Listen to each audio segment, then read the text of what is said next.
Good morning on this glorious morning here in the Slieve Bloom Mountains. This is the Audi A1 Sportback because it's got two back doors as well as two front doors. Still has the lift back boot. It is slightly longer. This one, we were in Spain.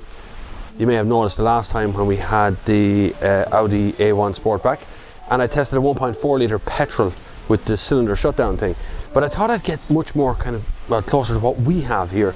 So I got the 1.2 litre petrol TFSI, turbo fuel stratified injection, which is what that means. So it's kind of the entry level cars. A couple of options on it. The wheels are optional. It's the sport model out of the whole lot, but it still only has the 1.2 litre petrol engine, only 85 brake horsepower. But it's the way it puts it down that makes it a much more interesting drive. Now it's time to take it for a little spin and see what it's like in the middle of the mountains. So the Audi A1 Sportback just started up now is the very same as it was in Spain, apart from the engine. Now I drove the 1.2 over there as well, but I had to try the 1.4 and the 1.6 diesel and a 2 litre diesel. It comes in all of those over here just the same. Now I am on optional wheels, which makes the handling brilliant, but the ride a little bit too firm on the bumpy stuff. And it's only down to the wheels, because I had to go in one with 16-inch wheels in it, and it was fine over the bumps. It's the size of the tyre. The bigger the wheel, the smaller the tyre, because the wheel arch doesn't change. It's only the tyre size that changes. It has a funny little sounding engine.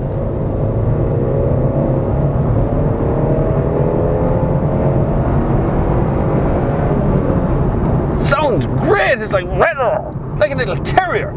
It's like one of those little dogs that, you know, when you knock on some old person's door and the dog goes from inside. It really is. It's just that kind of wants to go the whole time, and it's only a 1.2. It's an amazing feat of Audi to put that much torque and noise and effort into their smallest engine, the 1.2 litre turbo.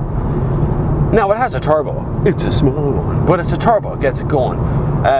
There is a 1.4 litre version of this as well, puts out 125 brake horsepower. That's just, I'm telling you, that's the fun one. That's the one that gives you not just the smile on your face because of the handling, it also gives you the fun element of just being able to overtake anything on the road, because it weighs as much as a shoe.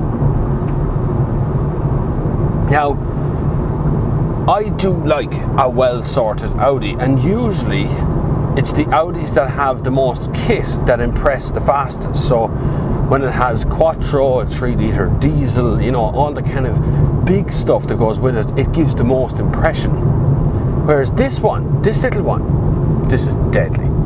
This is just a deadly little car. There's a woman running. God bless you, love, you're doing well. Keep going, don't let me stop you. Right, this is not an engine change.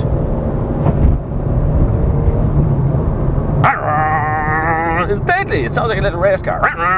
Every time you change gears. It's a lovely place to be, and it's a fun car to drive. It puts a smile on your face. It's just 5-speed box in it, a very light clutch, nicely weighted electronic steering wheel. You'd never know it was electric, to be honest with you. You'd think it was an old hydraulic type steering wheel. It really does feel that well sorted inside the cabin. There's nice big fat brakes on the outside, and I have 17-inch alloys on this one, which are an optional extra. Now, typically with Audi, the option list is usually longer than the amount of actual cars you can have. So you get a couple of pages of variants of cars, and then you get 6 or 7 pages of options you can throw on it. And literally, you can have any option you like on this one.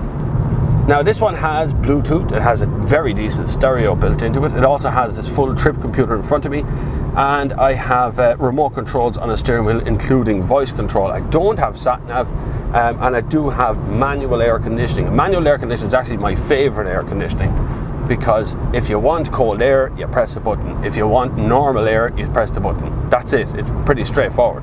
You go all the way to cold, all the way to hot, and don't worry about what's in between. It's deadly. It's the right way to be. Now we're coming down out of the mountains here, heading back towards a place called Mount Rat. Oh, the little turbo whine and the little noise of the engine going rah, rah, every time you change gears. The handling stakes, the A1 is definitely not a letdown. It really does crest those hills and turn into those corners really sharp, straight in, no problem, no understeer that you can really detect, because electronic gizmos keep you going on a straight line. Now, I wouldn't advise doing that on a wet road with the traction control off. You will wind up nose into the hedge. This one has xenon headlamps as well on the front, which is also an option, by the way, but as an option I do recommend. They are better. Xenon headlamps are better at night time. They're much whiter, you can see much further, and they're a hell of a lot brighter in the distance. Now, nobody's complained to me about being blinded by them, so I don't really see a problem with that, but the xenon headlamps do make life a hell of a lot easier for you when you're driving at night time, but visually it looks good too, it really does. There's this burst of brown light and then white light all over the place. It's gorgeous. If I lived in a city or a large town, or my mileage was reasonable enough, I'd definitely go for the 1.2 petrol. It is very economical. It's returning to me about 6.2 litres per 100 kilometres, which is very good for petrol.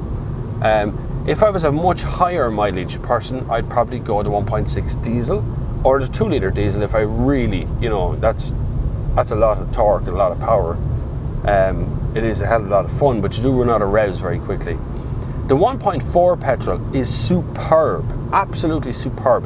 I would say it's probably one of the best petrol engines on the market that I've driven in quite some time, because it provides lots of power, lots of torque, lots of fun, big smile on your face, but yet it has the cylinder shutdown system in it, which shuts off 2 cylinders when you're just cruising, therefore saves a lot of fuel.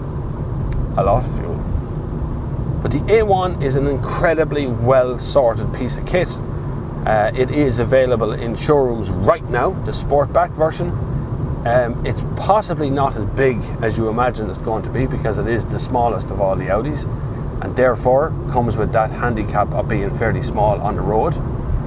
I still enjoy it to drive it and be in it and just be part of the car. It feels very good, it feels very sorted. I'd be happy enough.